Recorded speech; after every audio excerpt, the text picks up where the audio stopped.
Friends, Namaskar. It gives me immense pleasure to share my ideas to celebrate the nationalist, a yogi, and the true lover of India, that is our beloved Swami Vivekananda ji Maharaj. Swami ji himself prophesied that he will not live to the age of 40, and true to his words, left this mortal plane on 4th of July 1902, just 39 years and 5 months of age, but accomplished much more than many millions would accomplish in many lifetimes. Swami Vivekananda ji Maharaj has been such a great blessing to India and the world. To go to his Guru Param Pujya Swami Ramakrishna Paramhans, who had a vision that the Saptarshi Mandal had collected together and all the 7 rishis had collected, and the collected sattva and the wisdom and the purity descended on earth as Swami Vivekananda. Swamiji was perfect even before birth, as Thakur would always say, and that is why the immense love and kindness towards him, because he was one person beyond compare. As a yogi, let me tell you, my young friends, he was beyond compare. As a practitioner of yoga, he went through very severe austerities. He could be seen meditating in the gardens with covered totally from head to toe with mosquitoes, but he would be into meditation for hours together. Swamiji himself has mentioned in his complete works of 9 volumes that there were occasions when he would go into the river water at sunrise and would be there with folded hands and do jap till sunset and emerge from the water after that. There is a memoir of a person who says a young, bright and Tejasvi sannyasi was seen going in the train, and for food he had dry chapatis and he would eat them, and on eating them they were so hard that his gums and mouth started bleeding as well.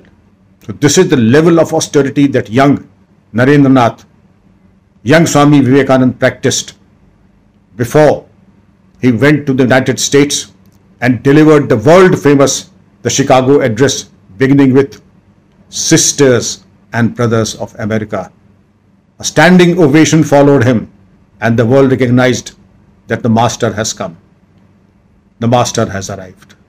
My young friends, there is a deep meaning message for you, and especially Swamiji always mentioned what he required was 1,000 dedicated souls.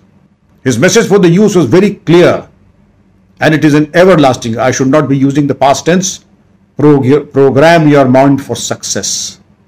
I'll repeat, program your mind for success. Think positive thoughts, thoughts of power. And indeed, if you feel that you are powerful, you become powerful.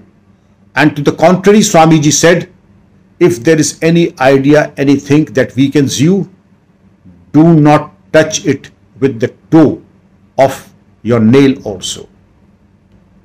Keep distance from such thoughts. So program your minds. We have heard of the famous psychologist William James, who said thoughts make us and thoughts ruin us. We are on an average receiving 60,000 thoughts per day. If we have positive thoughts, we become positive and empowered.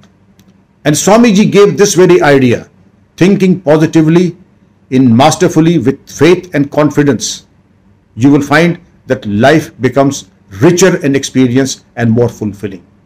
And the reverse is also true. Swamiji made 3 prophecies. One, that India would become independent, and lo and behold, in 47 we got our independence. Second prophecy, that West would go into absolute materialism, neurotic materialism, and that would be the collapse of the West, which we are seeing now. The third prophecy, that India will emerge as a Vishwa Guru, teaching the world what Satvikta is all about, spirituality is all about. And I'm sure that also seems to be coming true when we have the Ramakrishna missions the world over, yoga being practiced the world over, meditation being practiced the world over. This is not a small event. Swamiji, in his own lifetime, whoever came into contact with him became blessed and inspired.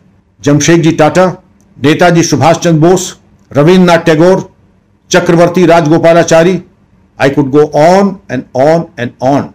And not only from India, abroad, Sister Nivedita, the Nobel Prize winner Romia Rola. Romia Rola, in the biography of Swami Vivekananda Maharaj, writes, his words are great music, phrases in the style of Beethoven, marching rhythms like the Handel choruses. And Romia Rola goes on to say that it is impossible for Romia Rola not to read the works and not experience an electric shock after many, many years of the passing away of Param Puja Swamiji. And what electrical impact and magic must have been when the words came out from the lips of the hero. Fantastic words. My dear friends, Netaji was introduced to the works of Swami Vivekananda at the age of 12 when he was seeking the meaning of life. And he says in his autobiography that he found meaning, a depth and answers to all his problems. And this is on pages 48 and 49 of Netaji Subhash Chandra Bose's biography. All of you must go through that. And it was not only Netaji who became Netaji after sitting at the feet of the teachings of Param Puja Swami Vivekananda Maharaj. In today's times, you must have heard of Arunima Sinha. You must have heard of others who have been deeply inspired. Arunima Sinha, though physically challenged, climbed the Mount Everest with just the photo of Swami Vivekananda and the faith in Swami Vivekananda. I can tell you an ICS officer, a non-Hindu, a Parsi, Mr. Vaghaiwala, an ardent devotee of Swamiji Maharaj. He came to address us when we were in the National Police Academy and said, it is impossible to be a good public servant, a good administrator, unless one reads and follows the teachings of Swami Vivekananda Maharaj. Words of profound wisdom. I also at the age of 12 picked up the 8 volumes of complete works of Swami Vivekananda. The 9th volume came much, much later. But I would save my pocket money and life was never the same. I never had to go to any other book, any other publication, because Swamiji was an encyclopedia and answered all my queries. No longer I was tempted into hedonistic pleasures. I was not tempted into neurotic consumerism. No longer anything worldly attracted me. Swamiji gave the clarion call and said, I will continue to inspire you for the next thousands of years. I can feel his presence in my room. If you see behind me, you'll see photos and images of Swamiji. They're always there.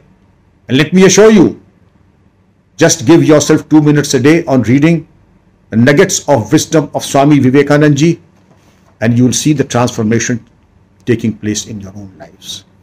Have a small picture of Swamiji like Arunima Sinha and me and many other devotees. You will find that you will never be scared. You will never be afraid of any situation, because fear and Swami Vivekananda Maharaj are not compatible. Where there is Swamiji, there is no fear. Where there is Swamiji, there is no impurity. Let me give you an assurance. There are those in the police department who took my advice and gave up all the vices in just a matter of a few months. Swamiji himself has guaranteed that give yourself 6 months and you will become yogis. But the problem today is, my young friends, that Swamiji said that we are leading a life like a dog who has strayed into the kitchen, always scared when the master may come in and chase us away from the kitchen. This is not the life for which the Almighty has programmed you, my young friends. And Swamiji's second advice, Those who are not yogis are slaves. Those who are not yogis are slaves. So be mentally tough. Be physically tough. Swami goes on to say, you will reach the Almighty through football rather than reading the Bhagavad Gita. And true to his words, the Mohan Bagan team took Swamiji very seriously, and the rest is history. In the year 1911, the barefooted Mohan Bagan team defeated the British team, a very solid British team, regiment, East Yorkshire Regiment of Ghaziabad, and defeated them. That was some sort of a history. But yes, again, physical fitness, confidence, and with a sense of purpose, positive thinking, and the thought of being a winner always. That changed everything for Mohan Bagan ever since. Have faith in yourself. Swamiji's next message was, love India.